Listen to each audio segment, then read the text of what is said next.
Hello, K/29 এর আমার new bike. এটাতে ফ্রেম হিসেবে ব্যবহার করা হয়েছে K/29 এটা থাইল্যান্ডের একটা ফ্রেম। তারপর সাসপেনশন ব্যবহার করা হয়েছে রকশক্স রেকন গোল্ডের সাসপেনশন ডেবন এয়ার।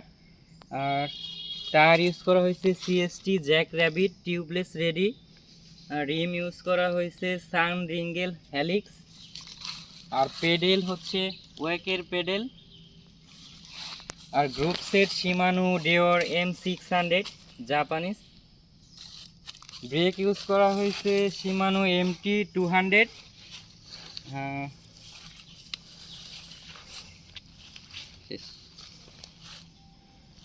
সাইকেলটিতে হ্যান্ডেলবার হিসেবে ব্যবহার করা হয়েছে ব্র্যান্ডেক্সের একটি হ্যান্ডেলবার, এটা খুবই লাইট ওয়েট। আর হাব ইউজ করা হয়েছে কোজার 350-এর হাব। আর সিট পোস্ট ইউজ করা হয়েছে ইউএনও এর সিট পোস্ট।